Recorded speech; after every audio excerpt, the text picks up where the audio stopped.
Failure doesn't feel good. It can sting, shake your confidence, and make you question everything you're doing. Maybe you've tried something important to you, starting a business, changing careers, chasing a goal, and it just didn't work out. Maybe you gave it your all and still came up short. That kind of disappointment can hit deep. It can leave you sitting in silence, wondering if you even want to try again. But what if that failure you're thinking about right now isn't the end of your story? What if it's just the beginning of something better? In this video, we're going to talk about how to turn failure into success, step by step, decision by decision, mindset shift by mindset shift. This isn't about pretending everything is fine or trying to stay positive without doing the work. It's about understanding what failure really is, feedback, direction, and an invitation to grow stronger and wiser. If you've ever felt like giving up, or if you're struggling to see how your efforts will ever pay off, you're not alone, and this is for you. We're going to break it down into real, practical actions, things you can actually do. You'll learn how to deal with setbacks, how to keep going when progress feels invisible, and how to build confidence even when nothing seems to be working yet. We'll show you how to make changes without losing your drive, how to face your fears one bold move at a time, and how to stop aiming for perfection and start celebrating real progress. And maybe most importantly, we're going to talk about what it means to believe in yourself again, not in a vague feel-good way, but in a grounded, honest daily commitment to keep showing up for your goals, even when no one else sees it yet. If you've ever failed, and let's be honest, we all have, this video is going to give you the tools and mindset you need to keep going, to rise above the doubt, and to turn what once felt like defeat into real lasting success. Stick around, because what comes next could be exactly what you need. Chapter 1. Accept failure fully as your greatest teacher now. Failure is not the end of the road. It is not a punishment. It is not a curse. It is not proof that you are not good enough. It is a sign that you are in motion. It is the evidence that you are trying. It is the raw material from which all success is built. People who achieve great things are not those who avoid failure, but those who walk through it, study it, and allow it to shape them. If you truly want to turn failure into success, you must start by accepting it fully, not partially, not reluctantly, not with shame, but fully and completely, with eyes open and mind awake. Most people fear failure because they believe it defines them. They carry failure like a stain on their identity. But failure is not a label. It is a moment. It is an event, not a person. You are not your failures. You are not your losses. You are the one who learns from them, adapts through them, and rises after them. The key to transformation is to stop hiding from your failures and start facing them with a calm and honest mind. The more you try to ignore or deny failure, the more it will control you. The moment you accept failure as your teacher, it begins to serve you instead of shame you. The first step is to remove the emotional weight you attach to failure. When something doesn't go your way, your first instinct might be to react with frustration, guilt, or sadness. That's natural, but those emotions are only helpful for a brief moment. After that, they cloud your thinking. They stop you from seeing the opportunity buried underneath the pain. Accepting failure does not mean pretending it doesn't hurt.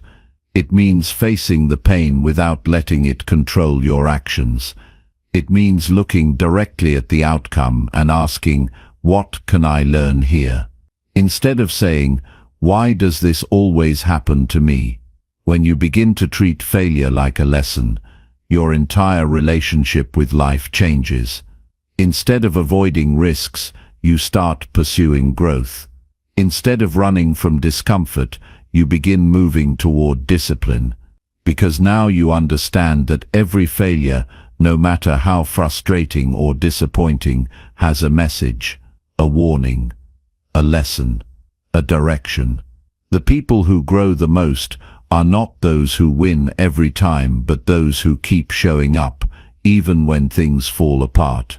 Because deep down, they understand that failure is not destruction. It is instruction. There is a kind of mental freedom that comes when you stop trying to control every outcome. So much energy is wasted trying to avoid all mistakes.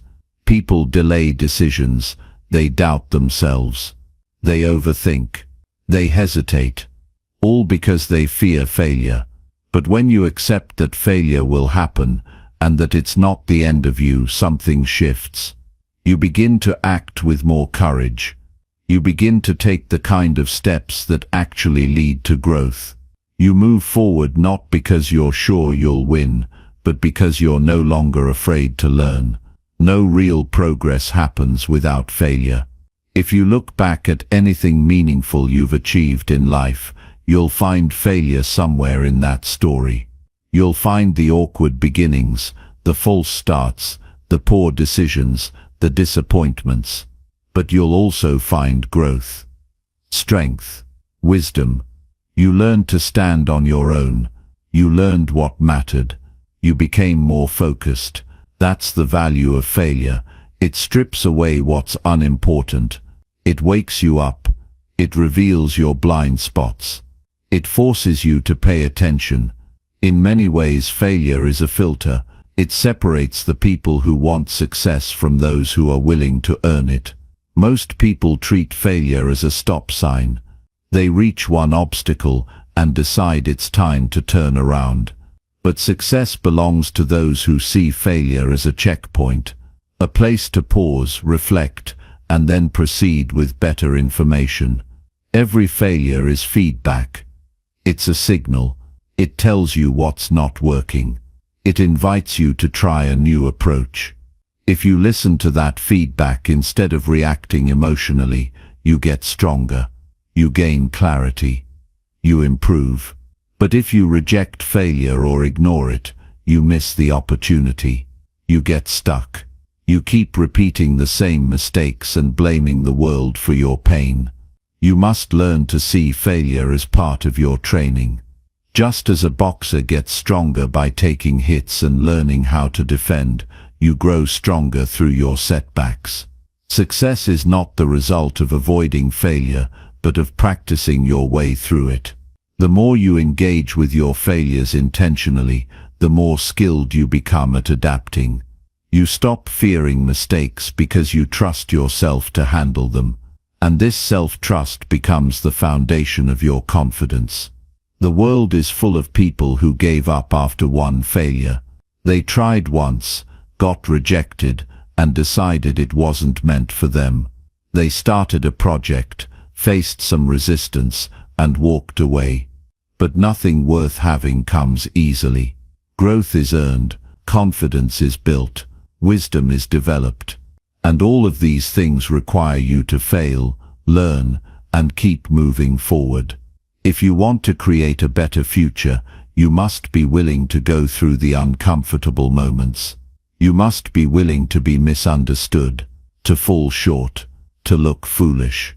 Because each of these moments is shaping you into someone stronger and more capable. The mind will often try to convince you that failure means you're not ready or not good enough. But that is not true. Failure means you're trying something new. It means you're pushing your limits. It means you're willing to learn. And there is no growth without that willingness. When you accept failure, you open the door to progress. You stop waiting for perfect conditions. You stop comparing yourself to others. You begin to walk your own path, guided by effort and reflection, rather than fear and avoidance. To truly accept failure, you need to build a quiet mind. A mind that is not reactive, not desperate for approval, not attached to instant success. A mind that is grounded in purpose and committed to growth.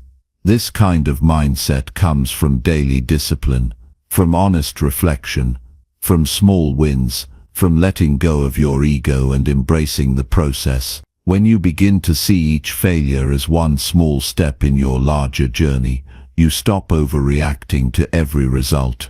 You stop quitting early. You start playing the long game. Practical acceptance of failure means you stop hiding your failures. You talk about them. You write about them. You examine them. You become a student of your own life. You stop pretending everything is fine and start asking better questions. What led to this failure? What did I ignore? What can I do differently? This level of honesty is hard, but it is the only way forward. The longer you pretend, the longer you stay stuck. Real growth only begins when you accept where you are, and failure is often the first clear sign that something needs to change. You also need to stop taking failure personally. Failure is not always about you as a person. Sometimes it's timing. Sometimes it's lack of preparation. Sometimes it's circumstances. But even when the failure is your fault, it's still not your identity. It is a reflection of your decisions, not your worth. And decisions can be improved. Skills can be built. Focus can be sharpened. If you treat failure as a reflection of your value, you'll lose confidence. But if you treat it as feedback on your strategy, you gain power. One of the best habits you can build is the habit of reviewing your failures. Sit down regularly and ask yourself what didn't go well and why. Write it down. Look for patterns. Be honest. Not emotional, just factual. This process will give you insight. It will help you see things you missed in the moment. And over time you'll begin to make better choices because you've learned to listen to your life instead of reacting to it. This is how you become wise. Not by avoiding mistakes, but by understanding them. Failure teaches you how to handle pressure. It teaches you humility. It teaches you resilience. You learn that things won't always go your way. You learn that effort doesn't always lead to reward, at least not immediately. You learn that growth takes time, and that nothing worthwhile comes without discomfort. These are the truths that make you stronger. These are the lessons that prepare you for real success. Because when success finally comes, you'll be ready for it. Not just technically, but mentally and emotionally. You'll know how to sustain it, because you earned it the hard way. Every person you admire has failed. Many times. The difference is, they didn't let failure stop them. They didn't treat failure as proof that they weren't good enough. They used it as training, as practice, as data. They kept going. They kept showing up. They learned faster because they weren't ashamed to fail. You can do the same. You can take whatever has happened in your life and turn it into a lesson. You can stop hiding your losses and start learning from them. That is the beginning of strength. That is the first step toward growth. You are not here to live a life free of difficulty.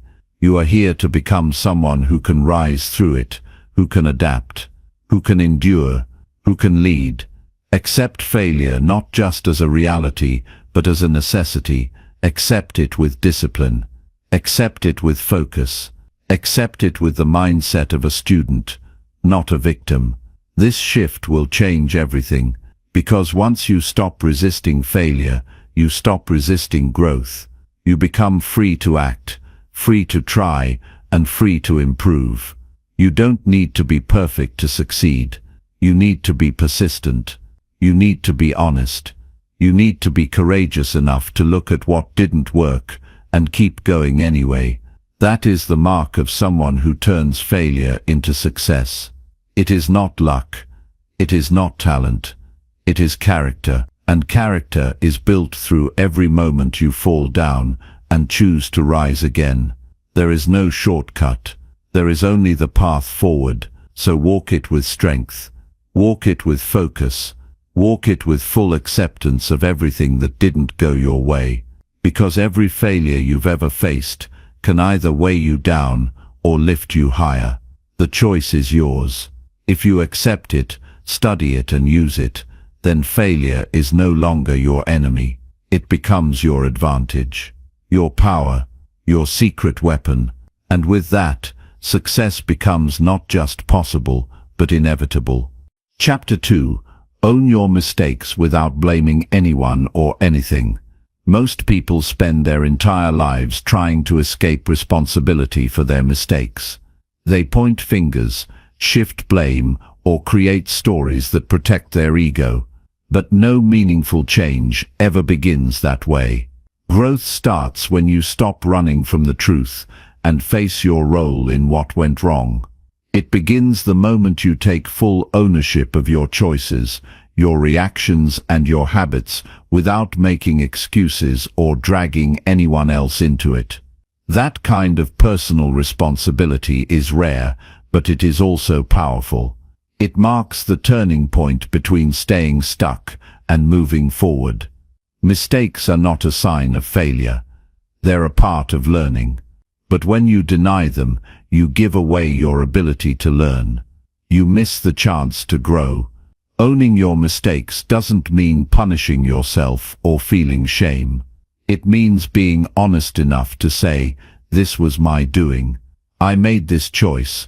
I played a role in this outcome." It's a quiet strength, a willingness to see yourself clearly without defensiveness or distortion. When you own your mistakes, you take back control of your life. Because what you're responsible for, you can improve. Blame is easy. It makes you feel temporarily safe. It allows you to keep your pride intact and avoid discomfort. But every time you blame someone or something else, you train your mind to stay passive. You teach yourself that the solution is outside of you, that life is something happening to you rather than something you are actively shaping. That mindset is the beginning of helplessness. On the other hand, when you stop blaming and start examining your role in every experience, you become sharper. You begin to ask better questions. You begin to solve problems from the inside out. There is great clarity in ownership. Instead of wasting energy arguing with reality, you can use that energy to change. The truth doesn't hurt nearly as much as resisting it does. When something goes wrong, the most valuable question is not, "Who caused this?" but "What can I take responsibility for right now?" Maybe you didn't create every condition, but there is always something in your control. Your reaction, your preparation, your choice, your focus, your assumptions. Once you identify that part, you gain the leverage to do something different next time. The habit of blame usually begins with fear, the fear of appearing weak, of being judged, of admitting you were wrong. But trying to protect your image by avoiding responsibility only makes things worse. It keeps you stuck in a cycle of reaction. It keeps you emotionally fragile, because any feedback feels like a threat. But the moment you stop trying to protect your ego and start focusing on what's true, your mind becomes stronger. You can hear criticism without falling apart. You can admit wrong without feeling worthless. You can correct course instead of hiding behind defensiveness. To own your mistakes means to stop using the past as a shield. It's easy to say, "I am this way because of what happened to me," or "I can't change because of how I was raised." And yes, the past matters. It shapes how we think, but it does not define what we're capable of.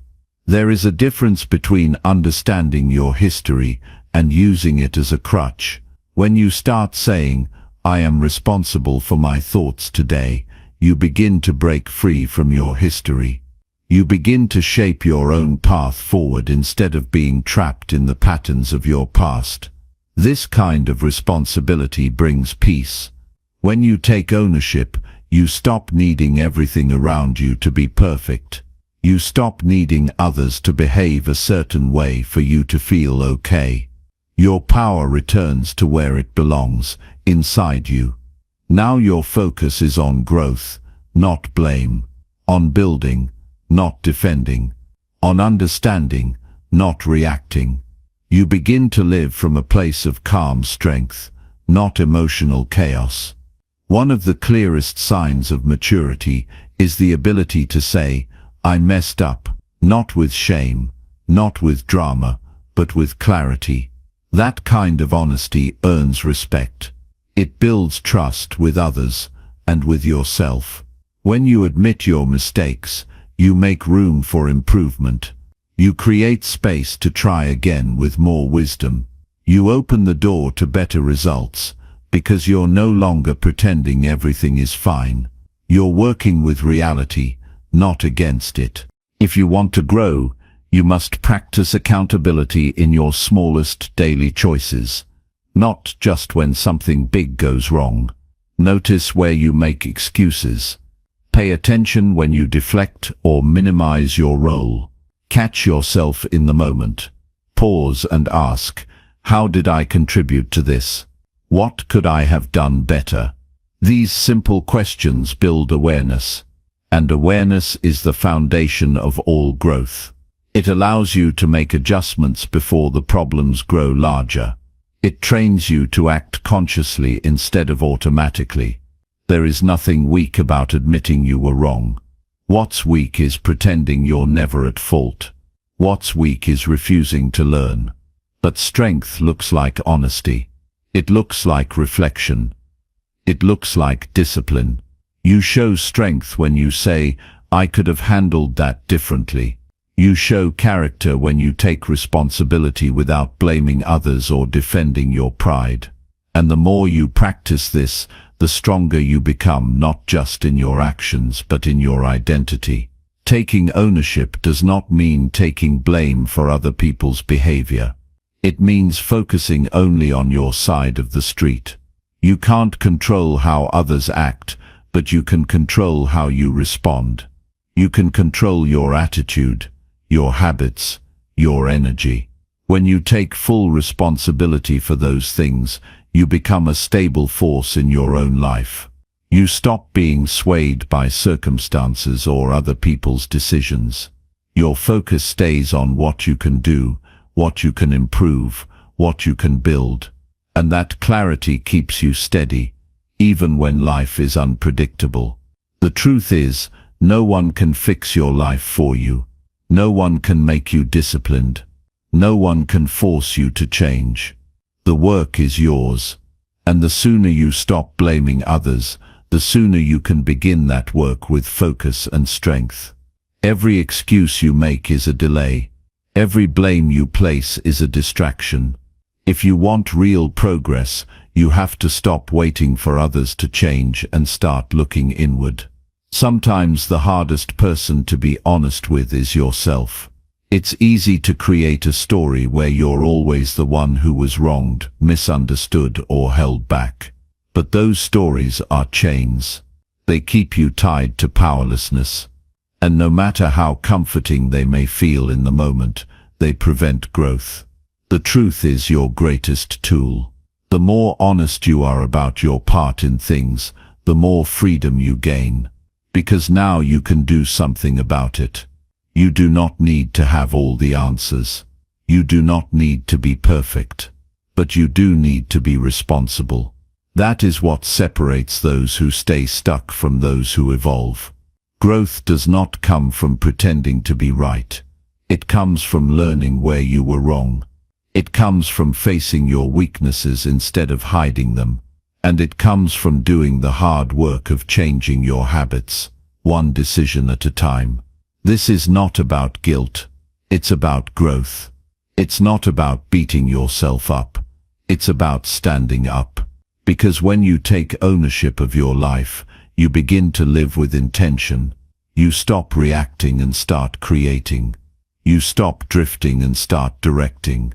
And over time, those small decisions you take full responsibility for begin to transform who you are. You begin to trust yourself again. You begin to move forward, not just once but daily, with quiet strength and unwavering focus. Chapter 3. Reflect deeply to understand what failure taught you. Most people experience failure and rush past it as quickly as they can. They distract themselves, bury the disappointment, and try to move on without understanding what just happened. But every failure holds a lesson, and those who take the time to look inward, to ask honest questions, and to examine their actions, reactions, and choices will always grow stronger. Reflection is not about regret or replaying what went wrong over and over again. It's about learning what life was trying to show you through that moment. When something doesn't go the way you hoped, your first instinct may be frustration or even shame. But those emotions can cloud your thinking and keep you stuck if you don't slow down and create space to think clearly. It is only in quiet moments of self-examination that you begin to see patterns. You begin to see the part you played. You recognize what was within your control and what wasn't. You become more aware of your decisions, your mindset, your habits, and your blind spots. Without reflection, failure repeats itself. With reflection, failure transforms you. The goal of reflection is not to feel worse but to become wiser. Failure gives you data, and your responsibility is to study it. You ask yourself questions not to criticize, but to gain clarity. What was I expecting? Where did I misjudge the situation? Did I prepare fully or cut corners? Was I listening to others or just pushing forward blindly? Did I let fear guide my actions? Did I ignore signs that something wasn't right? Every question opens a new door. Every honest answer helps you build a better foundation. Taking time to reflect gives you power. It shifts your focus from outcome to process. Instead of judging yourself by whether you succeeded or failed, you begin to evaluate the quality of your thinking, the strength of your effort, and the clarity of your actions. This shift helps you build discipline. It helps you sharpen your awareness. And it keeps you grounded when life becomes uncertain. You start to realize that the most important lessons often come wrapped in discomfort. They don't arrive with applause or approval. They arrive quietly, through difficulty, and only reveal their value when you look closely. You don't need hours of meditation or complicated rituals to reflect deeply. What you need is honesty and stillness. You can begin by sitting down with a notebook and asking yourself simple, direct questions. What went wrong? What did I assume that turned out to be false? What part of this situation did I ignore or avoid? What can I do differently next time? This process is not about dwelling on mistakes, but about extracting insight.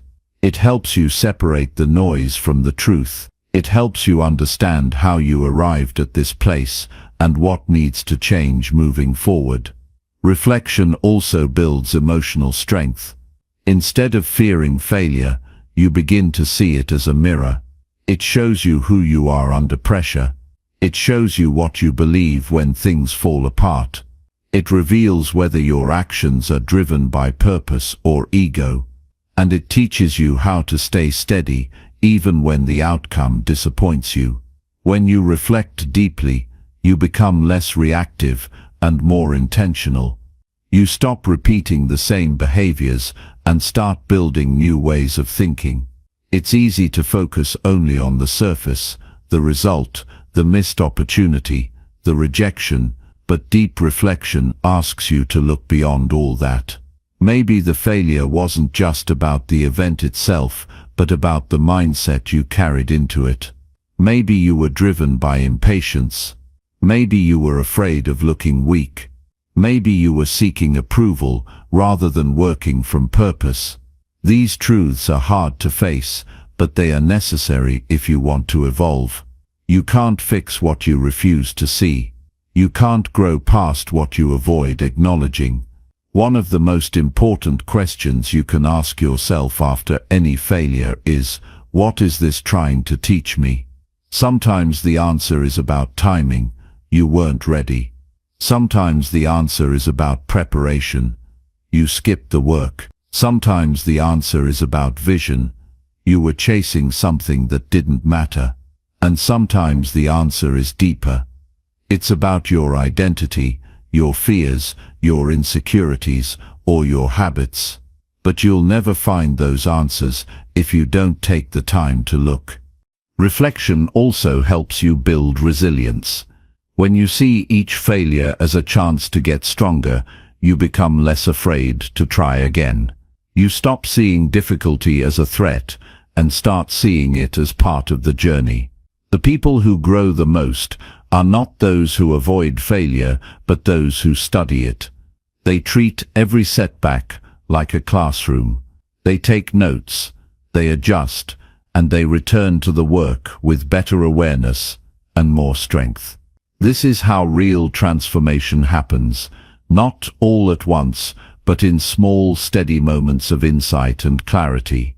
There is no fixed formula for reflection, but there is a mindset, curiosity, responsibility, and patience. Be curious about why things went the way they did. Take full responsibility for your role in it, and be patient with yourself as you learn. You won't have all the answers right away, but the more you practice self-examination, the more skilled you become at finding what matters. You start to make decisions from a place of wisdom rather than emotion. You begin to walk through life with more stability and purpose. You don't need to fear mistakes when you know how to reflect, because now every failure becomes a tool. Every difficult moment becomes a message. Every disappointment becomes a lesson. You start to live with eyes wide open, learning from everything, not just the good, but the painful, the unexpected, the frustrating. And this kind of learning builds a foundation that no failure can destroy. Because you're no longer attached to outcomes. You're committed to understanding, growth, and steady improvement. The world teaches you to chase success and run from failure, but real strength comes from doing the opposite. You slow down, you ask questions, you examine yourself with honesty, and through that process, you begin to grow in ways that others cannot see, but you can feel. You become more self-aware, more grounded, and more capable. You begin to make choices that align with who you want to become, not who you used to be. When you reflect deeply, you move beyond surface thinking. You stop chasing quick fixes. You stop blaming the world. You take your power back, not through force, but through understanding. And that understanding shapes how you show up every day. It influences your habits, your goals, your mindset, and your direction. It reminds you that failure is never the end. It is simply information. And the more clearly you understand that information, the better decisions you will make from this moment forward. Chapter 4. Build daily discipline to rise stronger every morning. Discipline is not about forcing yourself into a rigid life. It's about building a structure that supports who you want to become. Without discipline, your energy is scattered. Your intentions stay trapped in your mind. Your goals stay dreams instead of becoming reality. But with discipline, you rise each day with a sense of control. You know where your time is going. You know what your priorities are. You know the habits that shape your direction. Discipline is not punishment. It is freedom built through responsibility. Every morning gives you a new opportunity to reset your direction. How you begin your day determines how you carry yourself through the rest of it. If you start distracted, reactive, or passive, that energy follows you. But if you wake up with clarity and follow a pattern that strengthens your mind, body, and purpose, you become unstoppable. This does not mean your routine must be complicated. It means it must be intentional. What you do early shapes how you think later. And your ability to stay steady in life depends on the systems you repeat daily. Discipline is not something you are born with, it's something you practice. At first, it may feel uncomfortable. You may resist structure because it feels unfamiliar. You may slip up and fall back into old habits, but the key is to stay committed to improvement, not perfection. It's about showing up for yourself even when you don't feel like it.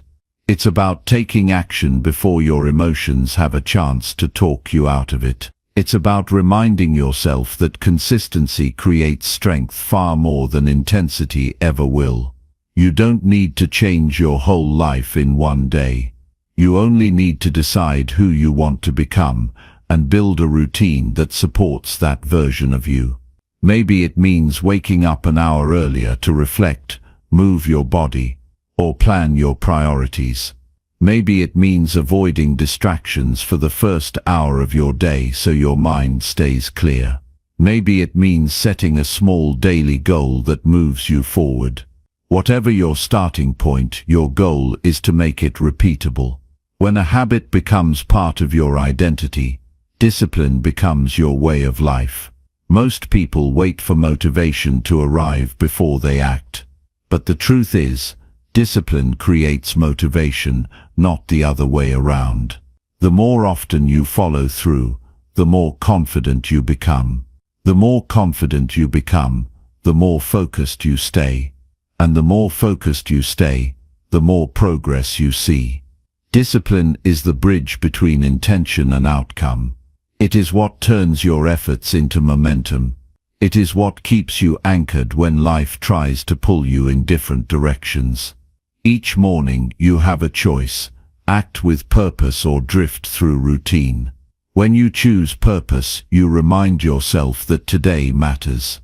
You do the hard things not because they are easy, but because they are necessary. You don't negotiate with yourself. You don't wait until everything feels right. You get up, you follow your structure, and you keep moving forward. This builds mental toughness. It teaches your mind that you are in control of your time, not your impulses. It teaches your body that it can handle discomfort and still move with strength. Discipline also helps you recover from failure faster. When you're grounded in daily habits, a bad day doesn't become a bad week. A missed goal doesn't spiral into defeat. You have a foundation to return to. You have systems that keep you focused even when your emotions try to distract you. Discipline creates stability, and stability protects your progress. Even when life throws you off, your structure helps you realign quickly. Building discipline is not about doing more. It's about doing what matters, consistently. It's about cutting out the things that waste your energy. It's about saying no to distractions that seem harmless but pull you off course. It's about designing a day that moves you closer to your vision rather than further from it. This means taking ownership of how you use your mornings, how you speak to yourself, how you spend your energy, and how you recover your focus when you slip. Start small. Don't try to master everything at once. Begin with one daily action that strengthens you. Commit to it for 1 week. Then build from there. Discipline grows in stages, not all at once. If you try to change everything overnight, you'll burn out. But if you stay consistent with small steps, you will gain momentum. You'll see results. You'll start to trust yourself. And that trust builds confidence that can't be shaken by circumstances. There will be days you don't want to follow through. There will be moments where discipline feels like a burden. But those are the exact moments where growth happens. When you choose to act, even when you feel resistance, you rewire your thinking. You stop being controlled by feelings. You start being guided by values. You prove to yourself that you are not defined by mood or comfort. You are defined by what you choose to do when it's difficult. When you rise with discipline, you rise with strength. You rise with direction. You rise with pride in yourself that no external praise can replace. You begin your day knowing you've already won the first battle, the battle between comfort and growth. And that small victory changes how you show up in every other part of your life. It changes how you speak to people, how you face challenges, how you handle setbacks, and how you stay focused under pressure. A disciplined life is a simple life. Not easy, but simple. You stop wasting time on things that don't matter. You stop chasing everything that moves. You focus on your goals. You repeat your habits. You track your progress. And you make decisions that support your long-term growth, rather than short-term relief. This builds clarity. This builds strength. This builds purpose that lasts. You don't need more time. You need more structure. You don't need a new goal every month. You need habits that match your priorities. Discipline is not the end goal. It is the method through which everything else becomes possible. Health, success, peace, stability, none of these exist without the daily decisions that create them. And once you see the power of discipline, you never want to live without it again. So each morning, begin with intention. Wake up knowing that your habits shape your destiny. Don't wait for life to push you. Push yourself. Don't wait for the perfect moment. Use the moment you have.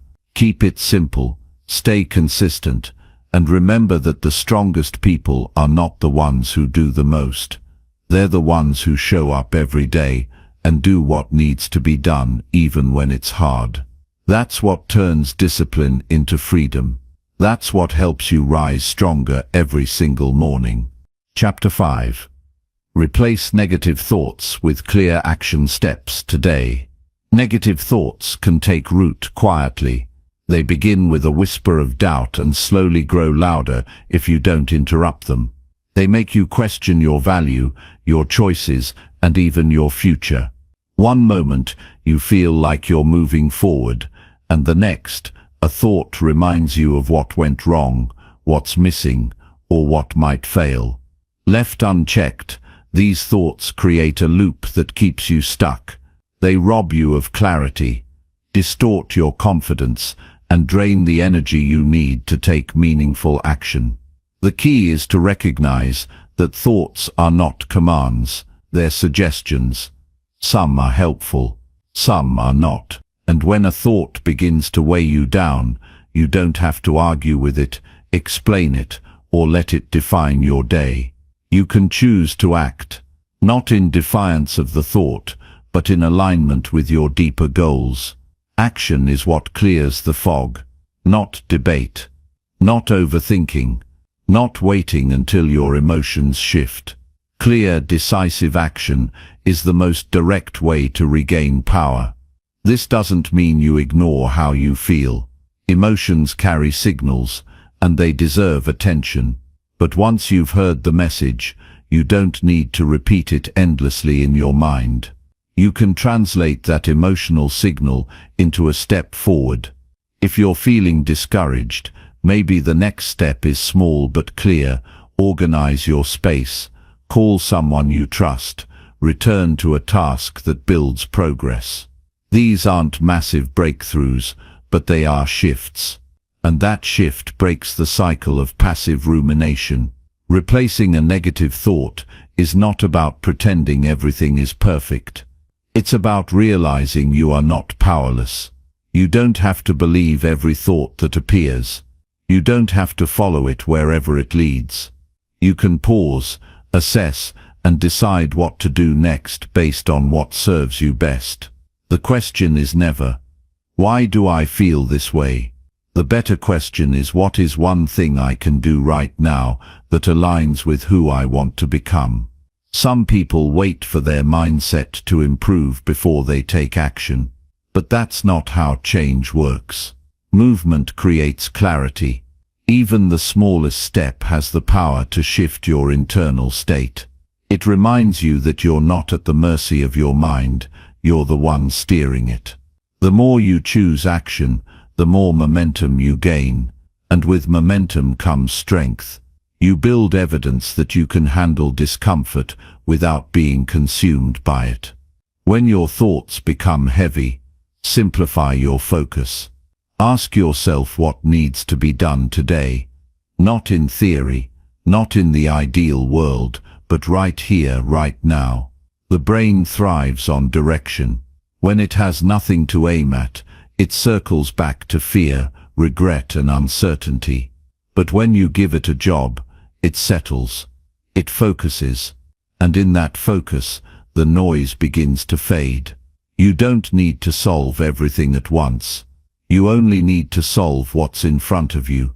Many negative thoughts come from imagined scenarios that haven't even happened.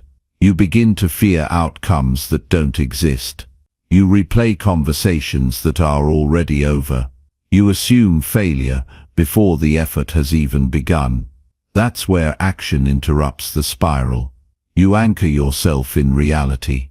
You face what is, not what might be. You bring your attention to what's within your reach. And from that grounded place, you make better decisions. You don't have to wait for confidence to appear. Confidence is built when you consistently act in ways that support your progress. Every time you take action, despite doubt, you create a new pattern. You show your mind that fear is not in control. And over time, those old thoughts lose their grip. They may still appear, but they no longer have the same weight. You've trained yourself to respond with intention instead of reaction. There's a quiet power in taking control of your own thoughts, not by force but through choice. You don't battle your thoughts. You outgrow them by showing your mind what's possible. The clearer your actions, the less space there is for confusion, and clarity is what strengthens your identity. It shows you that you are capable, even when your mind tries to convince you otherwise. Some days your thoughts will be louder than usual. That's not a sign of weakness. It's part of being human. But you're not defined by what passes through your mind. You're defined by what you choose to do with those thoughts. You can write them down and set them aside. You can replace them with a goal for the next 10 minutes. You can breathe, reset and decide to take action without needing to feel perfect first. And that is where transformation begins.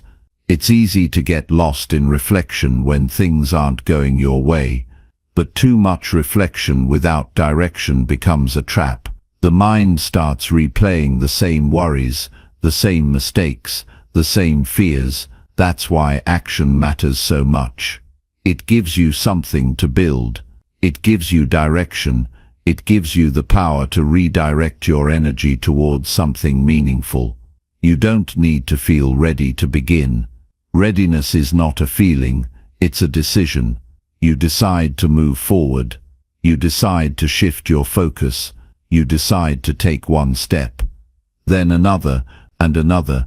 That's how new patterns are formed, not through sudden breakthroughs, but through steady effort. Each clear action replaces the space where doubt once lived. When the day feels overwhelming, narrow your focus even further. Ask yourself, what is the next right move? Not the next 10 steps, just one. Maybe it's standing up and drinking water.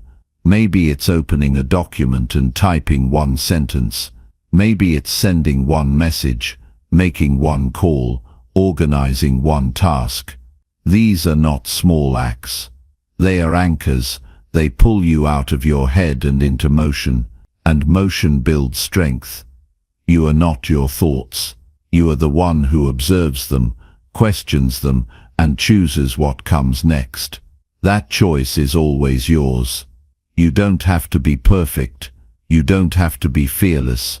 You just have to act anyway. Even if it's slow, even if it's messy, even if no one sees it. That's what builds power. That's what rebuilds your mind. That's what moves you from stuck to strong. Start today, not by waiting for better thoughts, but by choosing better actions. Shift your attention from what's wrong to what's next. Take one step that reminds you of your capability. Take another that supports your growth. Keep choosing movement. Keep choosing clarity. And every time a negative thought appears, replace it, not with empty words, but with a deliberate decision. That's how change begins. That's how you reclaim control. And that's how you build a mind that works for you, not against you. Chapter 6. Set one clear goal and pursue it without excuses. There is a turning point in every person's life when clarity becomes more important than comfort. When drifting through days without direction is no longer acceptable. When the weight of indecision and distraction becomes heavier than the discipline of commitment. That is the moment when setting a single meaningful goal becomes not just a strategy, but a necessity. Without a clear aim, energy is wasted, time is consumed by minor tasks and constant thinking without results.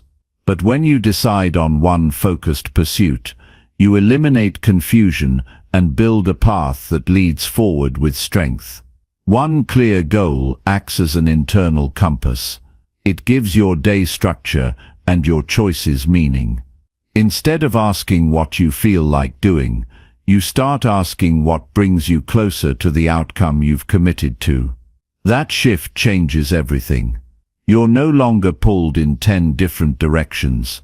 You're no longer caught in the trap of trying to do everything at once. You've chosen your priority, and from that point forward, excuses no longer fit. They don't belong to someone who has made a decision. They only exist when the decision is still uncertain. The reason many people struggle is not that they lack ambition, it's that they haven't chosen where to apply it. They try to pursue too many paths at once, hoping that one will lead to something worthwhile. But this only creates noise. It's like digging 10 shallow holes and expecting to strike gold. The depth comes from staying with one. The breakthrough comes from consistency, not from variety. When you focus on one goal, your progress compounds. Each day adds to the last, and what once felt impossible begins to take shape. Excuses show up most when you haven't truly committed.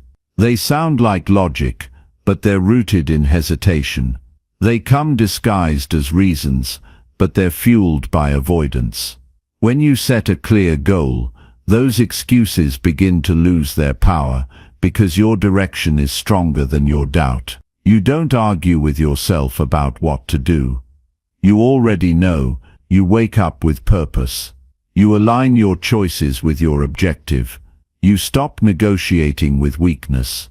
Setting one goal doesn't mean giving up your other dreams. It means honoring one dream enough to give it your full effort. It means recognizing that progress requires focus. The more focused your attention, the more effective your actions. You don't have to chase 5 things at once. You only have to make real progress in one area to build momentum in your life. That single pursuit becomes the foundation on which you can later build more. But it starts with choosing one and following through. When you pursue something without excuses, you're no longer interested in comfort. You're interested in growth. That means showing up, even when it's hard. It means doing the work without waiting to feel motivated. It means following your schedule, even when your emotions try to pull you away. That's how discipline is built. Not from inspiration, but from repetition. From honoring the decision you made, long after the feeling that started it has faded. There's a kind of strength that comes from doing what you said you would do. It rebuilds trust with yourself. It reminds you that you are not at the mercy of distractions, moods or circumstances. You are capable of staying on course, regardless of the noise around you. And each day you act in alignment with your goal. You gather proof that you are becoming someone different. Someone who finishes. Someone who leads their life instead of reacting to it. Start by defining exactly what your goal is. Make it specific. Make it measurable. Make it clear enough that there is no room for interpretation. If you say, "I want to be healthier," that's vague. If you say, "I will walk 5 miles every morning before work," that's direction. Vague goals leave room for delay. Specific goals leave no room to hide. When you define your goal clearly, you give yourself a target. And when you have a target, you can begin building the habits that hit it. Every day will offer you the chance to drift off track. There will be distractions that seem urgent. There will be temptations that feel more pleasant than discipline. There will be moments when the easier path calls to you. But those are the moments that define your future. Not because they are dramatic, but because they are consistent. Every small decision to stay on course adds strength. Every small deviation weakens your momentum. The future you want is built from the small steps you take today, repeated over time, with fewer and fewer exceptions. The truth is, you don't need a perfect plan. You don't need to know how it will all unfold. What you need is a willingness to start and a refusal to stop. You learn by doing.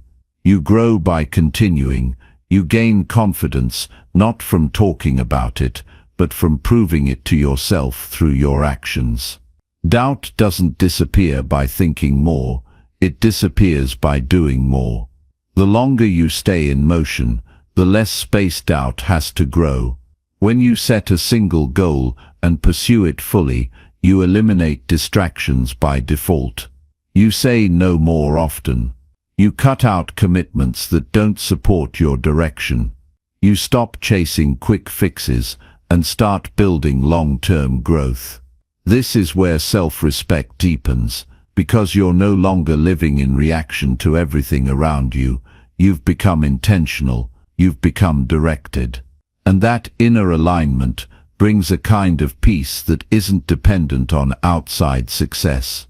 Don't wait for the perfect time. It doesn't exist. Conditions will never be flawless. Life will never pause so you can begin. Start with what you have. Start from where you are. Start now. Decide what matters most to you. Choose one goal that will stretch you, that will improve your life if you follow it through. Then make that your standard. Not your wish, not your preference, your standard. When it becomes non-negotiable, you stop entertaining excuses. You simply act. Even when it feels slow, keep going. Even when the results are invisible, keep going. You're building something stronger than outcomes. You're building identity. You're becoming the kind of person who finishes what they start.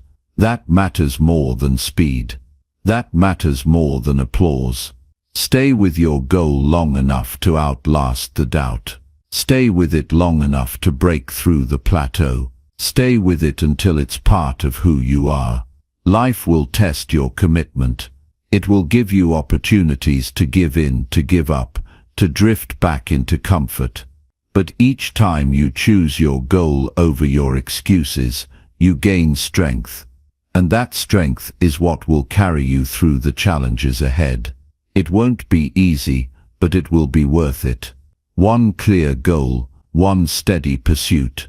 No excuses, just action, day by day, until what once felt impossible becomes real. Chapter 7. Create better habits that align with your growth. Growth doesn't happen because you want it. It happens when you consistently act in ways that make it inevitable. Your habits are the invisible architecture of your life. They either push you forward or quietly hold you back. Most people want change, but few examine the small choices that shape their direction.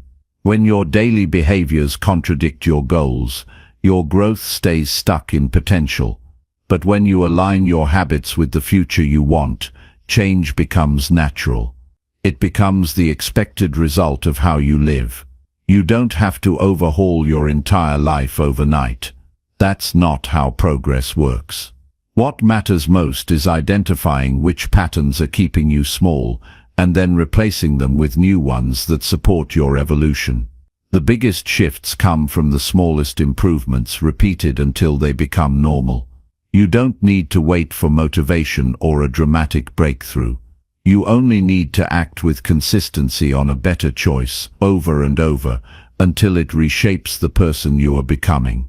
To create habits that actually serve your growth, you have to start by asking better questions. What kind of person do I want to be? What kind of life do I want to live? Then ask yourself, what do I need to do daily to make that identity real? Habits are not just tools, they are evidence. They reveal who you believe yourself to be. If you want to become someone different, start acting in line with that version of yourself, even before you fully believe it.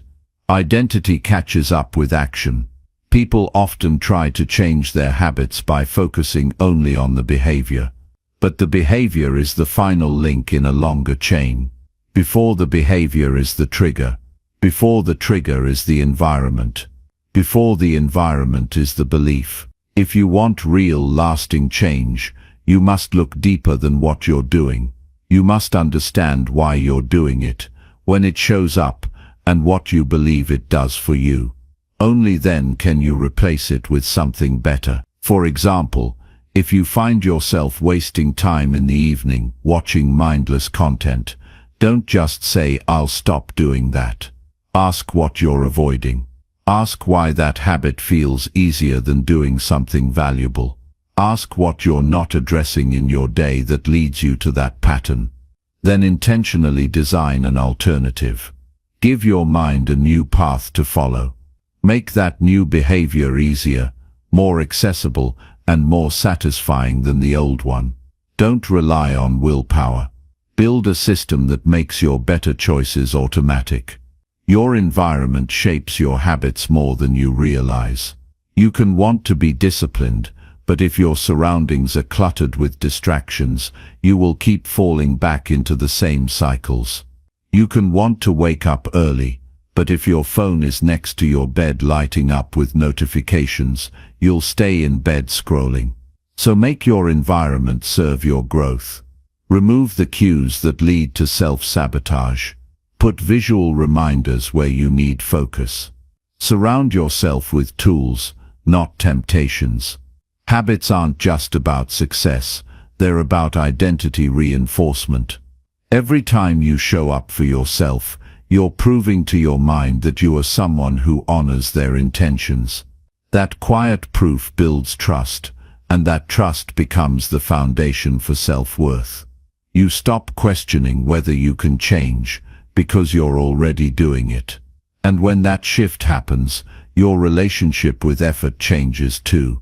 You no longer need perfect results. You simply need daily alignment with the person you've chosen to become. It's not about discipline for its own sake. It's about creating habits that reduce friction between you and your goals. The less you have to think about doing the right thing, the more consistently you'll do it. This is why morning routines matter. Why planning your day ahead of time matters. Why eliminating decisions around key areas of your life matters. Decision fatigue kills progress. Simplicity supports follow-through. So build routines that make your best choices automatic. Growth-focused habits are not just about doing more. Sometimes they're about doing less of what drains you. Less time with negativity. Less time spent complaining. Less time checking meaningless updates. Every time you cut out noise, you create space for clarity. You create room for reflection, for learning, for action. Don't just add positive habits, also subtract destructive ones. Your growth is shaped as much by what you remove as by what you repeat. Not all good habits look impressive from the outside. Some of the most powerful are invisible. Waking up and writing your priorities. Taking 10 minutes to reflect before reacting. Putting your phone away during deep work. drinking water before coffee, stretching your body before the day begins. These are not dramatic, but they create the conditions for higher energy, clearer thinking, and sharper focus. Small hinges swing big doors. Never underestimate the quiet rituals that keep you stable and strong.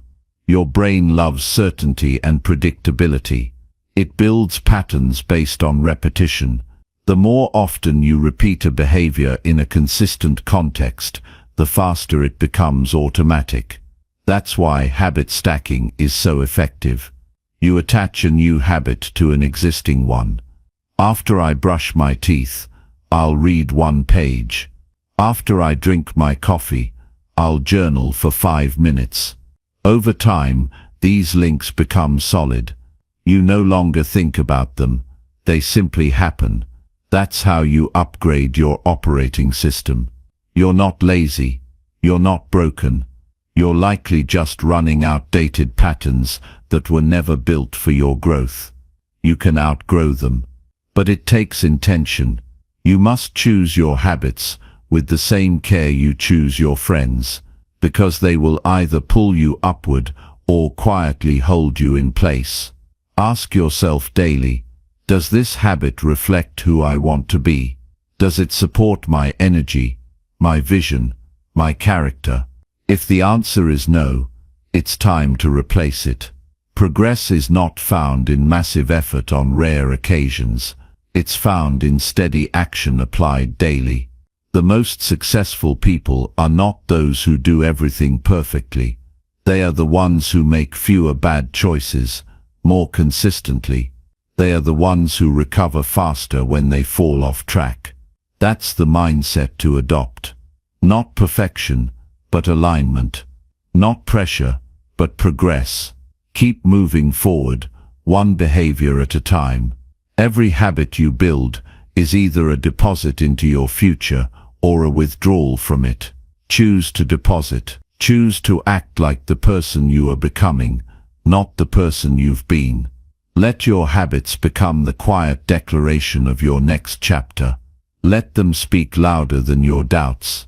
Because once you align your daily actions with your deepest goals, growth is no longer something you chase. It becomes who you are. Chapter 8. Surround yourself only with people who uplift you. The people you surround yourself with play a profound role in shaping who you are and who you become. Whether we realize it or not, our friends, colleagues, and even casual acquaintances influence our mindset, behavior, and emotional well-being every single day. This influence can either uplift us or hold us back. The key to long-term personal growth and success lies in consciously choosing to be around individuals who elevate our energy, encourage our progress, and support our dreams. It's not just about the company you keep, it's about the quality of that company. Positive, supportive people inspire you to be your best self. They challenge you to grow, encourage you to push past your limits, and celebrate your successes with you. On the other hand, toxic, negative people drain your energy, limit your potential, and reinforce self-doubt. They can create emotional barriers that make it harder for you to see your own worth or take the necessary steps toward your goals. The first step in cultivating an empowering circle is recognizing the impact others have on you. Pay attention to how certain people make you feel after spending time with them. Do they leave you feeling energized, motivated, and inspired? Or do you feel emotionally exhausted, doubtful, or demoralized? People who uplift you help you feel stronger, more capable, and more determined. They don't feed into your insecurities or doubts. Instead, they help you focus on what's possible and push you to become the best version of yourself. We often spend time with people simply because they've been in our lives for a long time or because we feel obligated. But long-term relationships are only worth keeping if they continue to nourish your growth. If someone consistently brings negativity, criticism, or stagnation into your life, it's important to consider whether the relationship is worth maintaining. It's not about cutting people off arbitrarily. It's about making room for those who genuinely contribute to your well-being and success. This doesn't mean you abandon everyone who has a difficult moment or a bad day. We all experience hardships. But you have to evaluate whether the overall dynamic is uplifting or pulling you down. Your environment has a direct impact on how you view yourself and the world. The more you immerse yourself in positivity, support, and growth-minded conversations, the more you align your life with those values. Being around people who are focused on their own growth, who encourage learning and self-improvement, helps you stay motivated and inspired to keep moving forward. These relationships are built on mutual respect and shared values, people who understand that growth is a journey and that setbacks are a part of the process. A key aspect of surrounding yourself with uplifting people is learning to discern between those who truly support you and those who simply hold space in your life without contributing to your well-being. Uplifting people don't just cheer you on when you succeed. They are also there to help you stay grounded and focused when you face challenges. They remind you of your strengths and potential when you start to doubt yourself. They offer practical advice, emotional support, and encouragement, all while respecting your individuality and autonomy. On the flip side, people who drain your energy often have a way of making you feel like you're not enough, or that your dreams are unrealistic. They may criticize your choices, discourage your ambitions, or focus on what's wrong rather than what's possible. Their negative energy can seep into your mindset, making it harder to stay focused on your goals. Over time, this can lead to a cycle of self-doubt, frustration, and even resentment. It's crucial to identify these patterns and take steps to distance yourself from those who hold you back. When you surround yourself with people who uplift you, you cultivate an environment of positivity that naturally breeds growth and success. These are the people who push you to stay focused on your goals, celebrate your achievements, and remind you that you are capable of accomplishing anything you set your mind to. Their belief in your potential helps strengthen your belief in yourself. This is not about validation or ego. It's about having a strong support system that keeps you grounded and motivated to pursue your dreams. However, it's important to remember that uplifting people are not those who simply tell you what you want to hear. They are the ones who will be honest with you when needed, who will challenge you when you're settling for less than you're capable of, and who will help you grow even when it's uncomfortable. They may give you tough love, but it's always rooted in care and respect. These are the people who see your potential even when you can't yet see it yourself, and they will help you unlock that potential through encouragement and accountability. The people who uplift you are also the ones who help you build habits that align with your growth. They don't indulge in negativity, excuses, or complacency. Instead, they encourage you to take action, push past your comfort zones, and develop the daily habits that lead to long-term success. Their energy is contagious. They inspire you to strive for more, to improve yourself, and to never settle for less than your best. Their belief in you fuels your belief in yourself. Sometimes, it may feel difficult to let go of relationships that no longer serve your growth, but remember that growth requires space. The more you prioritize uplifting relationships, the more you will start to notice how much lighter and more motivated you feel. Your mental clarity improves, your emotional resilience strengthens, and your path forward becomes clearer. As you invest in relationships that nurture your growth, you will also begin to attract more people who are aligned with your goals and values. You'll find yourself surrounded by individuals who inspire you, challenge you, and support you in ways that propel you forward. Surrounding yourself with people who uplift you also involves setting boundaries. Boundaries are not about shutting people out. They are about creating a safe space where you can thrive without constant negativity or disruption. It's about protecting your energy, your time, and your mental well-being. You can still be kind and respectful while distancing yourself from those who continuously drain your energy. By setting clear boundaries, you are creating the necessary space for positive, growth-oriented relationships to flourish. Sometimes, this process of surrounding yourself with uplifting people means you have to step outside of your comfort zone. It may require finding new circles, seeking out mentors, or building relationships with people who inspire you. Don't be afraid to pursue relationships that challenge you to grow, that push you to be better, and that inspire you to reach new heights. You may need to seek out environments where success, positivity, and progress are the norms, not the exception. In the end, the people you choose to spend time with will either elevate or diminish your experience of life. If you want to grow, succeed, and live your best life, it's essential to surround yourself with individuals who see your greatness, encourage your potential, and help you stay focused on what matters most. Uplifting people don't just make you feel good, they make you better. They bring out the best in you, helping you rise to your full potential. Choose your circle wisely, and watch how it transforms your life for the better. Chapter 9. Learn something new from every single setback.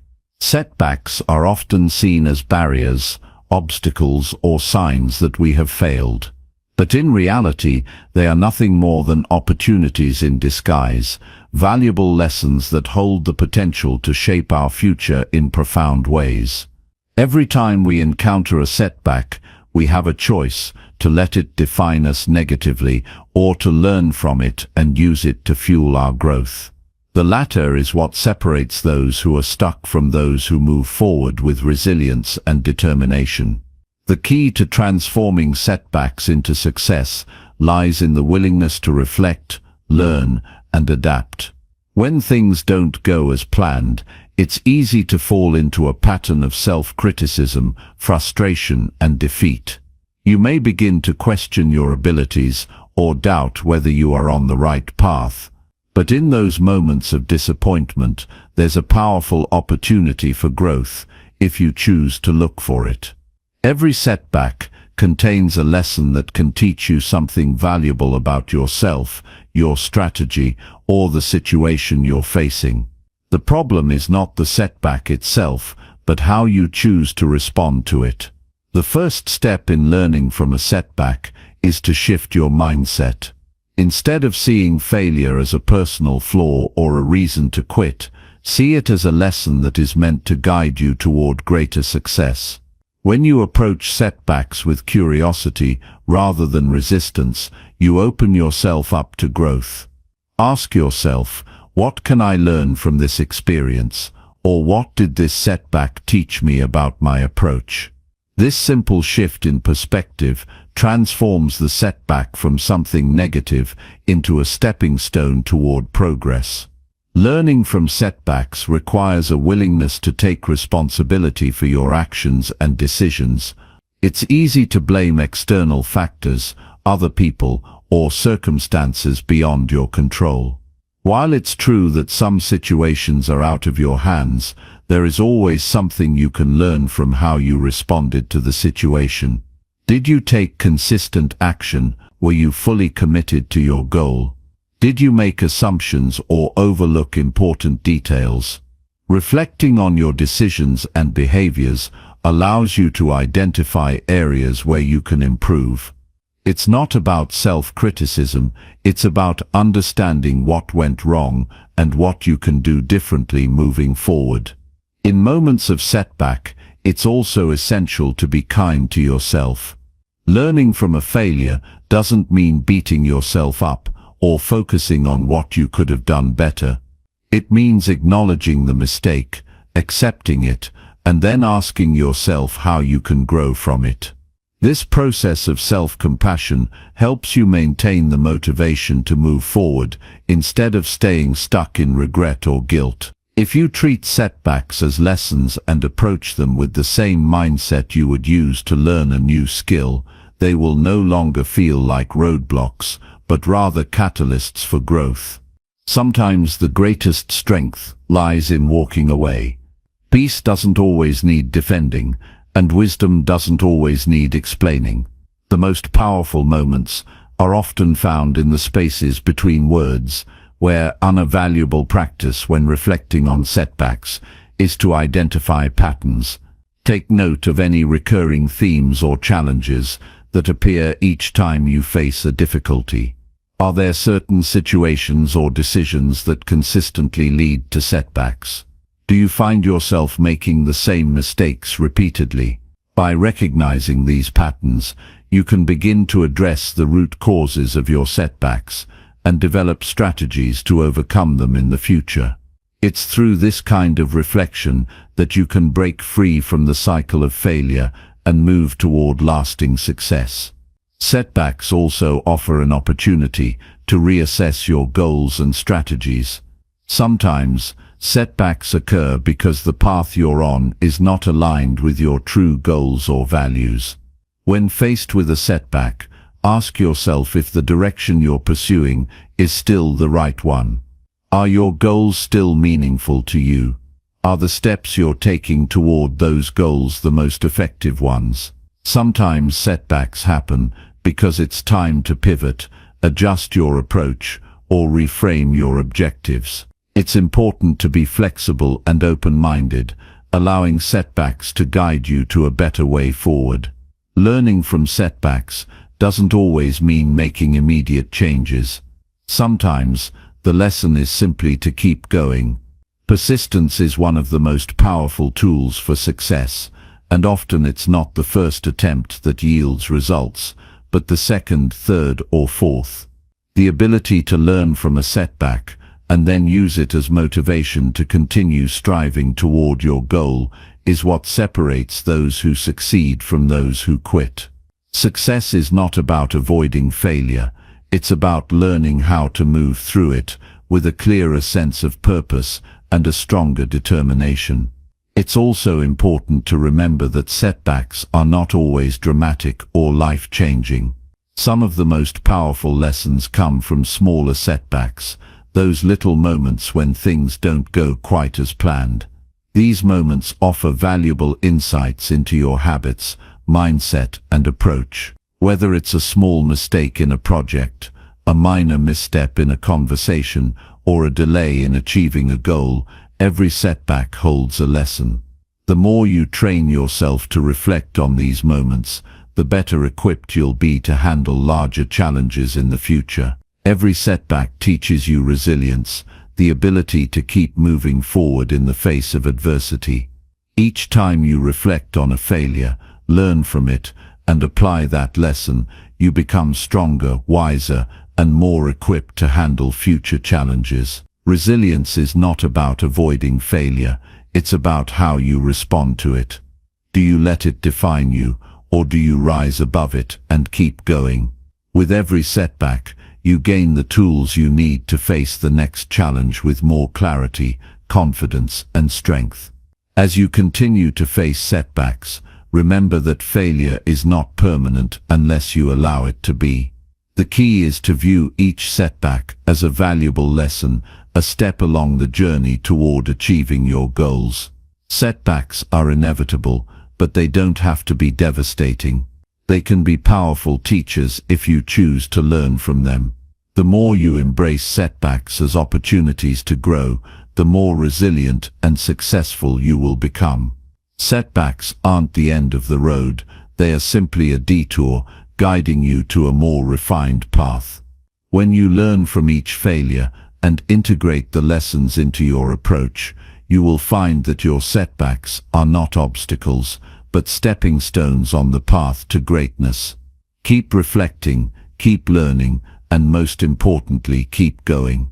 Every setback is an opportunity to grow stronger, wiser, and more capable of achieving the success you desire.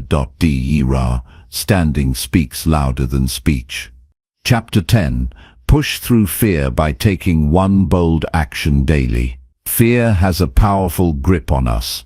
It often holds us back from pursuing our dreams, achieving our goals, and realizing our potential. It's a natural response to the unknown, to the unfamiliar, and to the things that challenge us. But fear doesn't have to be something that paralyzes us. It doesn't have to be a barrier that stops us from moving forward. Instead, fear can be a signal, one that shows us where we need to grow, where we need to take action, and where we can make the most significant progress in our lives. The key to overcoming fear is not in avoiding it or waiting for it to disappear, but in taking bold action, one step at a time. Every day, we face choices that can either keep us stuck in our comfort zones or push us to step beyond them. When fear shows up, it's easy to let it convince us that we're not ready, that we're not capable, or that it's safer to stay where we are. But in truth, the only way to push through fear is to confront it directly, with courage and determination, by taking bold action. It starts with acknowledging the fear. Fear is a natural part of the human experience. It's not something to be ashamed of, or something that makes us weak. Everyone experiences fear, whether it's fear of failure, fear of rejection, fear of making a mistake, or fear of the unknown.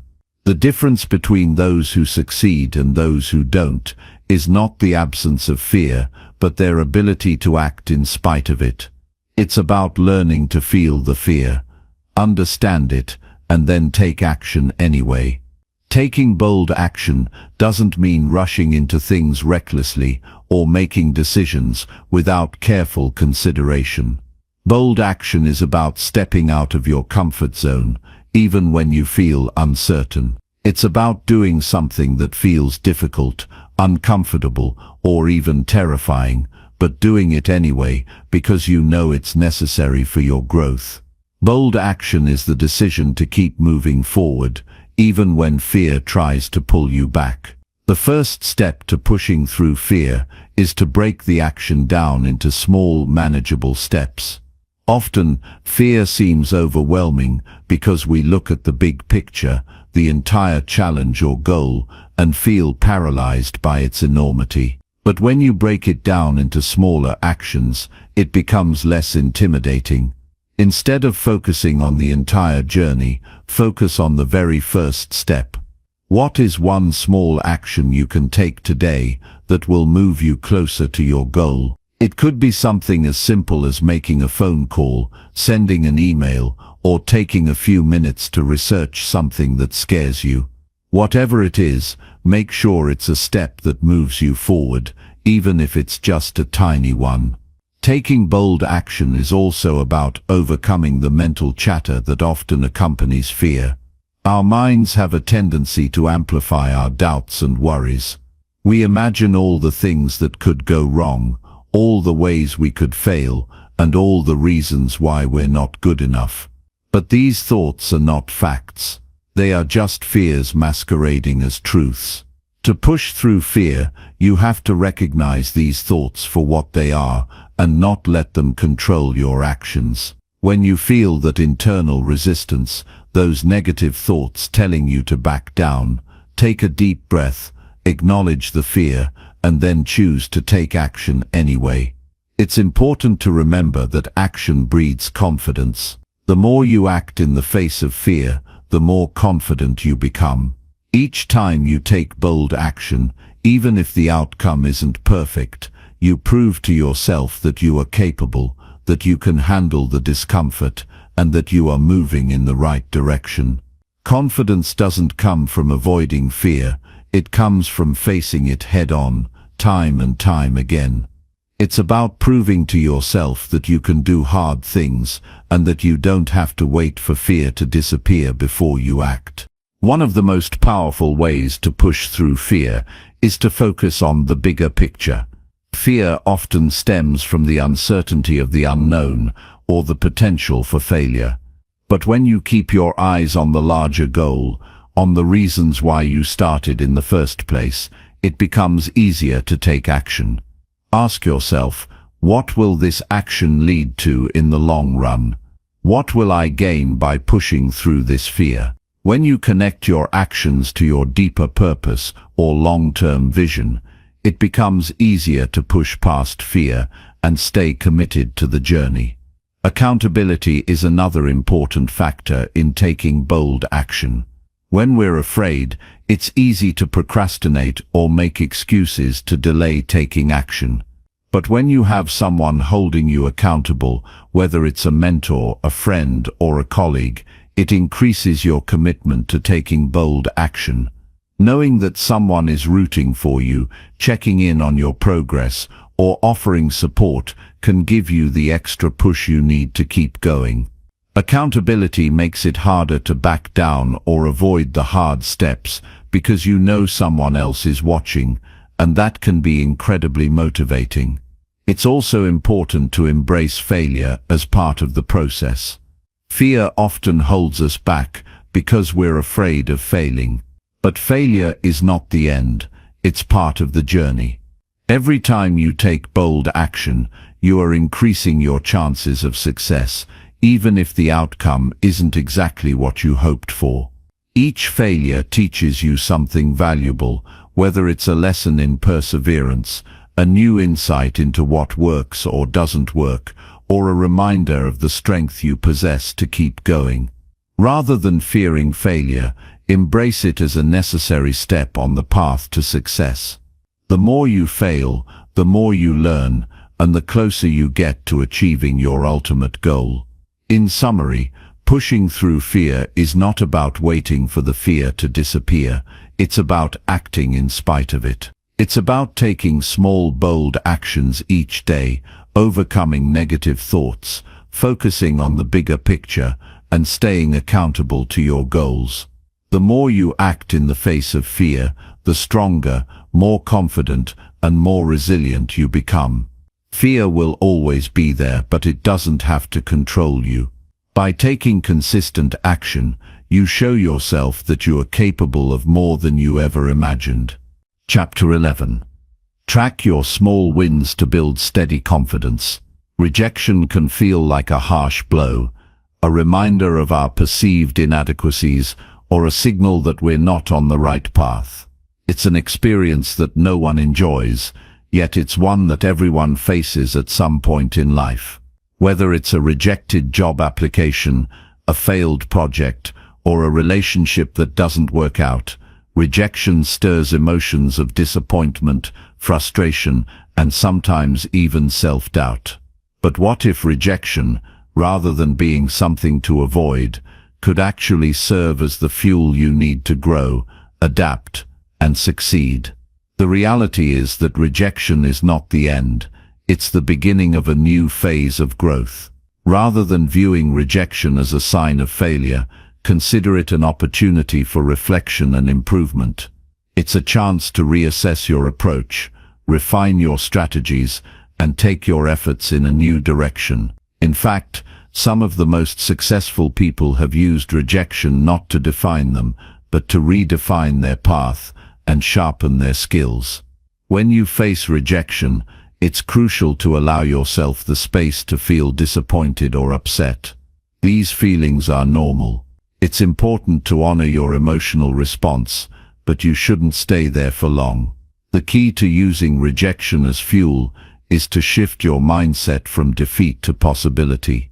Rejection is not a personal attack on your worth or potential. Instead, it's a signal that something in your strategy, approach, or timing needs adjustment.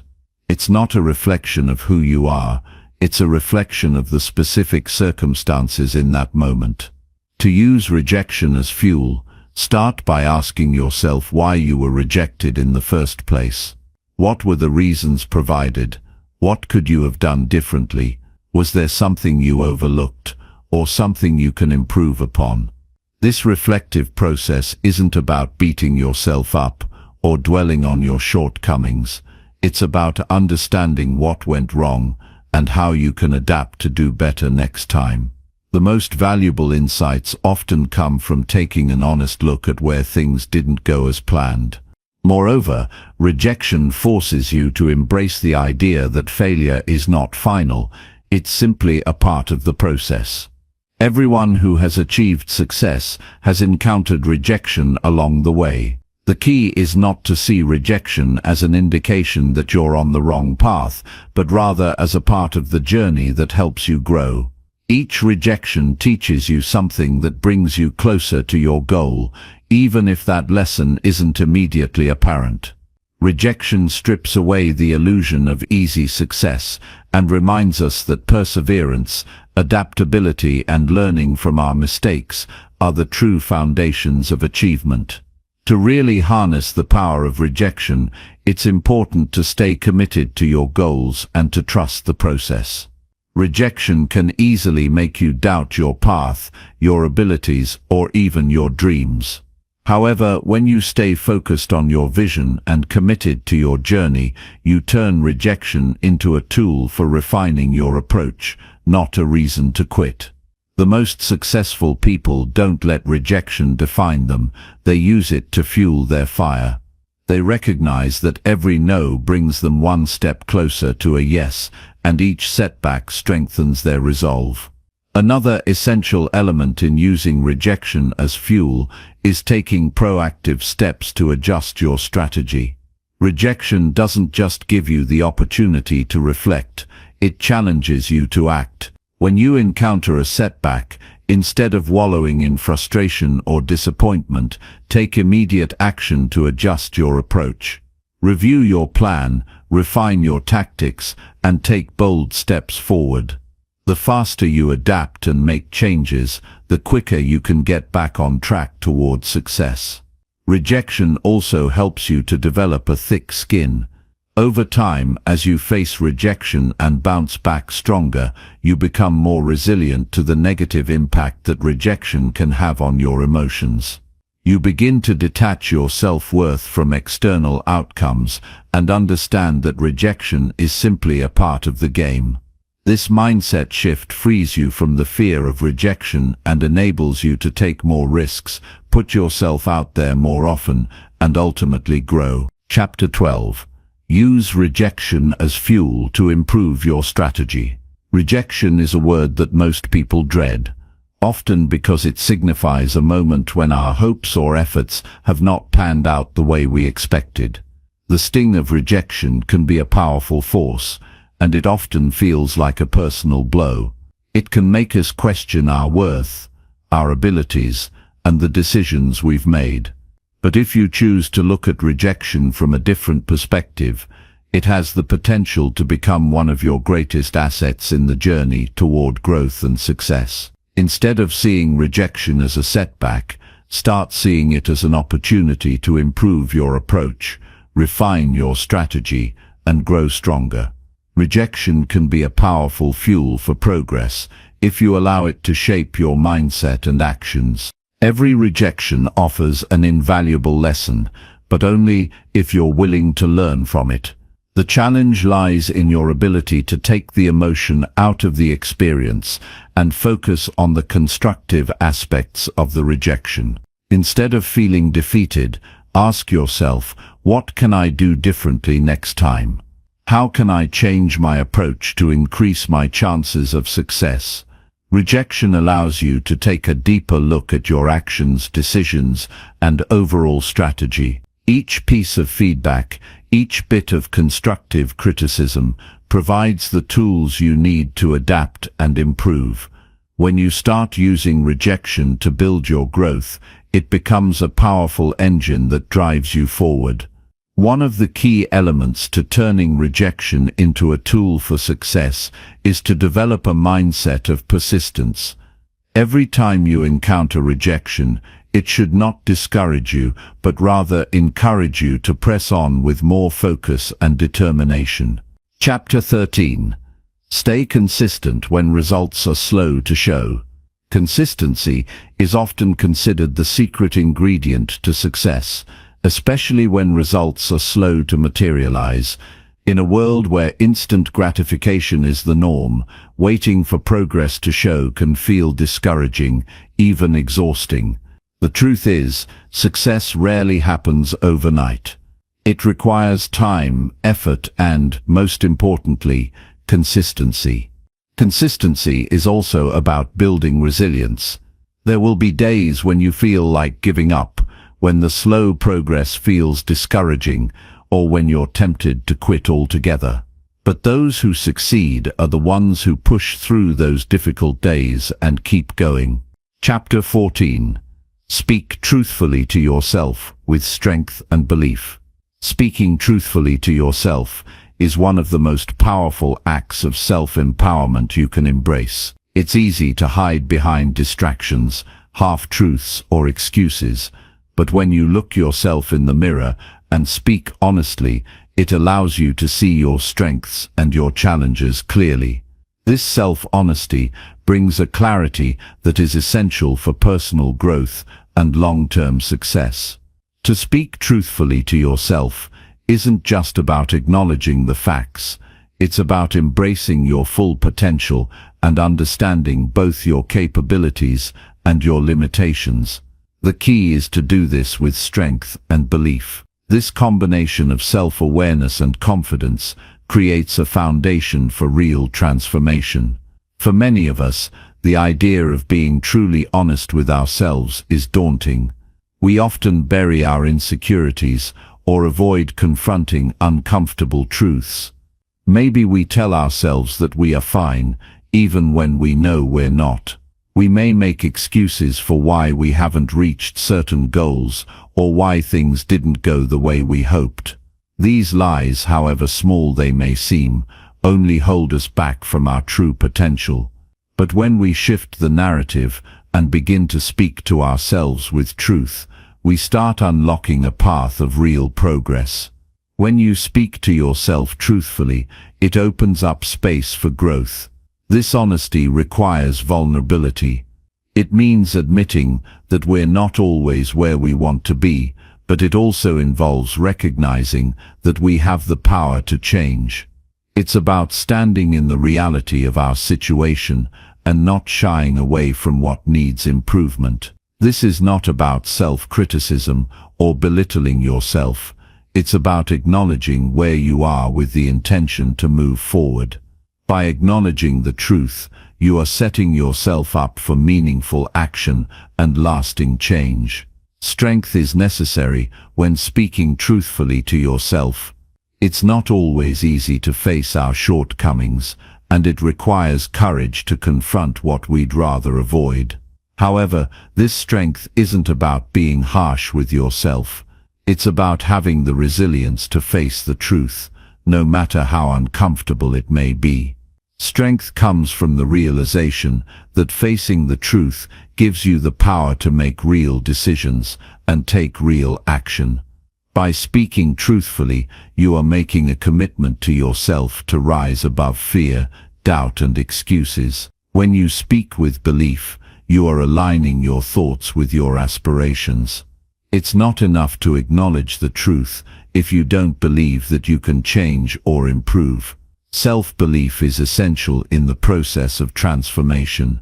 It's about trusting yourself to take the necessary steps, even when the journey seems daunting. This belief doesn't come overnight, but it's built through consistent practice of speaking the truth and acting upon it. The more you speak the truth to yourself, the more you align with your true purpose, and the more confident you become in your ability to achieve your goals. You begin to build momentum, and every truth you speak strengthens your resolve. This practice of truth-telling must be done regularly. Self-reflection isn't a one-time activity, it's a continuous process. Every day you should ask yourself, am I being truthful with myself today? Am I acknowledging the areas where I need to improve? Am I reinforcing my self-belief with positive affirmations? These questions are not meant to be a form of self-judgment, but rather a guide to help you stay aligned with your growth. Every truthful reflection moves you closer to your best self, and every small action builds the foundation for a larger, more fulfilling life. When you speak truthfully to yourself, it also opens the door to self-compassion. Many people shy away from honesty because they fear they will be too hard on themselves. The truth is, self-compassion and truth go hand in hand. When you are honest with yourself, it doesn't mean you are berating yourself. It simply means that you are recognizing where you are and choosing to take steps forward. You acknowledge your mistakes, but you also recognize your potential for improvement. Speaking truthfully allows you to separate your actions from your identity. You can admit when something didn't go well without attaching shame or guilt to who you are as a person. This separates your worth from your performance and helps you move forward with a sense of clarity and confidence. Strength and belief also come from seeing every challenge as an opportunity for growth. Rather than seeing failures as something to avoid, you can begin to see them as vital lessons in your journey. Speaking truthfully to yourself means understanding that you are not perfect, but you are constantly evolving. Every obstacle you face is not a sign of weakness, but a chance to learn, adapt, and improve. When you change your mindset in this way, setbacks no longer feel like failures, they become stepping stones to your future success. Another crucial aspect of this process is the need for personal accountability. When you speak the truth to yourself, you're no longer in denial about the areas where you are falling short. Instead, you take responsibility for your actions and your results. Accountability is a powerful tool for personal growth. It means not blaming others or external circumstances for where you are, but rather owning your choices and actions. This ownership empowers you because it gives you control over your life and the direction it is heading. Building strength through truth also involves learning to quiet the noise around you. The world can be full of distractions, opinions, and judgments, but your voice must remain the loudest in your own life. Speaking truthfully to yourself means tuning into your own desires, needs, and ambitions, rather than letting outside influences dictate your course. It's about learning to trust your instincts and following your own path with confidence. This requires a certain level of mental discipline, a willingness to focus on your truth and ignore the distractions that pull you away from your purpose. Furthermore, speaking truthfully requires that you be clear about your values and your goals.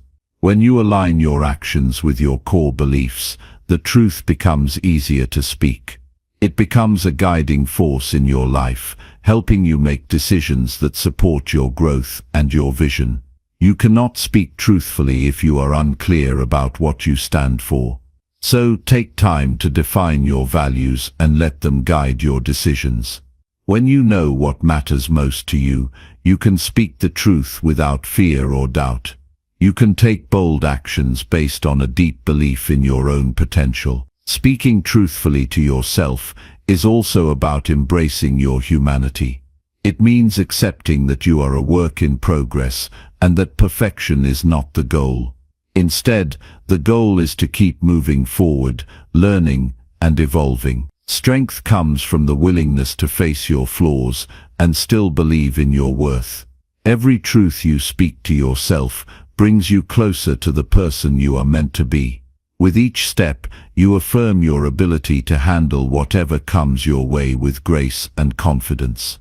And as you continue to speak truth to yourself with strength and belief, you'll find that you are not just surviving life, you are thriving, growing, and becoming the best version of yourself. Chapter 15. Choose progress over perfection in every single moment. Choosing progress over perfection means embracing every step of your journey without becoming paralyzed by the need for flawless outcomes. It is an invitation to celebrate every small forward movement, even when it isn't accompanied by ideal results. When you prioritize progress, each moment becomes an opportunity to grow and learn, instead of a test where only perfection is acceptable.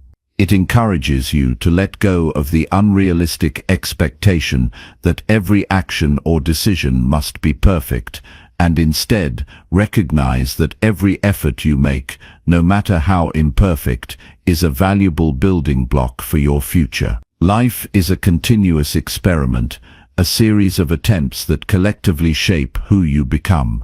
By choosing progress, you learn to view mistakes and setbacks not as reflections of inadequacy, but as necessary parts of the journey toward improvement. In each moment, progress invites you to experiment, to try new approaches, and to pivot if necessary. It's about understanding that growth is incremental and that small, consistent actions accumulate over time into significant achievements. This mindset shifts the focus from an unattainable ideal to actionable and continuous learning. When you choose progress over perfection, you free yourself from the burden of self-judgment. The pursuit of perfection often leads to over-analysis, fear of failure, and procrastination, while progress fosters an environment where learning from outcomes becomes the primary goal. In this frame of mind, errors are not seen as final verdicts, but as adjustments along the way. You begin to perceive setbacks as valuable feedback, which can guide you toward better decisions and refined strategies in the future.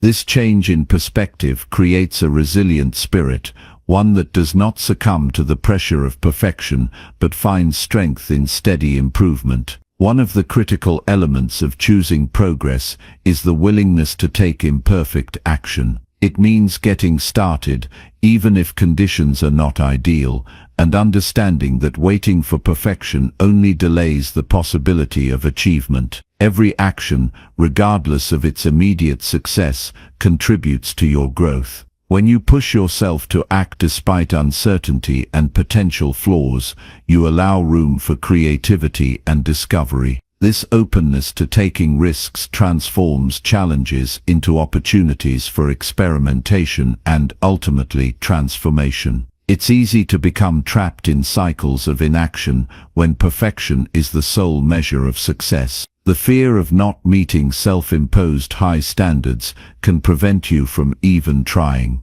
In contrast, progress teaches you that the journey itself is as important as the destination. By focusing on the process rather than a fixed, perfect outcome, you cultivate a mindset of continual evolution. Each imperfect attempt becomes a learning experience, a step that builds momentum and gradually propels you toward your goals. Real growth often comes from the willingness to embrace uncertainty and to take small, purposeful actions repeatedly. When you choose progress over perfection, every minor victory becomes a reminder that you are capable of improvement. Celebrating these small wins reinforces your confidence and encourages you to maintain the momentum. It nurtures a cycle of self-affirmation and growth, where every effort, regardless of its outcome, is recognized as a crucial part of your development. This approach also nurtures flexibility. In a world that is constantly changing,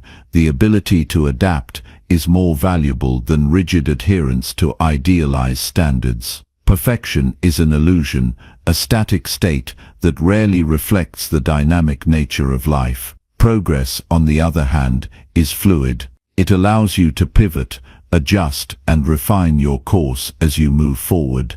When you appreciate progress, you understand that change is inevitable and that every shift, even a small one, is a sign of evolution. This realization frees you to be more creative, more open to feedback, and more willing to experiment with new ideas. Moreover, choosing progress builds resilience in the face of criticism, both internal and external. Perfectionism often brings with it the fear of judgment and the weight of high expectations. This pressure can lead to burnout and diminish your overall well-being. By contrast, focusing on progress equips you with a healthier perspective on your efforts. Instead of being derailed by negative feedback or setbacks, you learn to see them as temporary pauses in a larger ongoing process. This resilience allows you to bounce back from adversity, using each experience as a stepping stone toward greater mastery and self-improvement.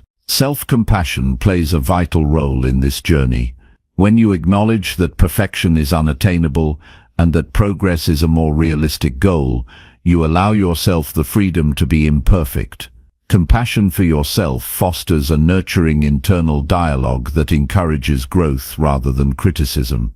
It's about accepting that you are a work in progress and that every day presents an opportunity to learn something new and to become a better version of yourself. This compassionate outlook not only reduces anxiety, but also fuels your motivation to continue moving forward, regardless of the challenges you face. Importantly, the path of progress is marked by continuous, incremental actions that, over time, yield remarkable results. Success rarely comes from a single flawless achievement. It often emerges from a series of small, consistent steps taken day after day. Whether you are developing a new skill, advancing in your career, or improving your personal relationships, the cumulative effect of persistent effort is profound. When you measure your success by the progress you make, rather than by an ideal standard of perfection, you create a sustainable model for long-term achievement that honors your journey and values every lesson learned along the way. Choosing progress over perfection means living with purpose each moment, embracing each challenge as an essential part of your story. It invites you to take risks without the crippling fear of failure, to make decisions confidently even when the outcomes are uncertain. When you let go of the pressure to be perfect, you open the door to endless possibilities. You allow yourself to experiment, to innovate, and to refine your approach with every step.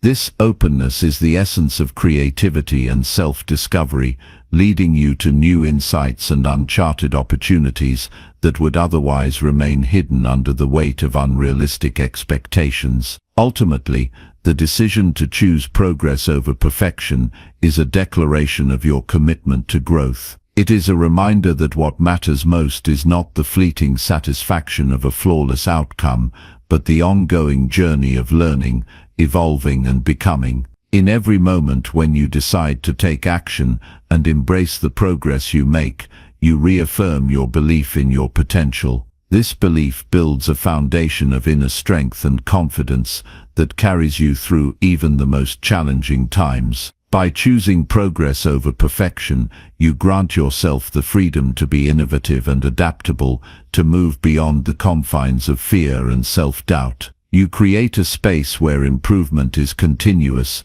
and every step is celebrated, regardless of its imperfection. Embrace the journey with all its ups and downs, knowing that each imperfect step is a necessary part of your evolution. Over time, these steps accumulate into a life defined by growth, resilience, and the unwavering commitment to become the best version of yourself.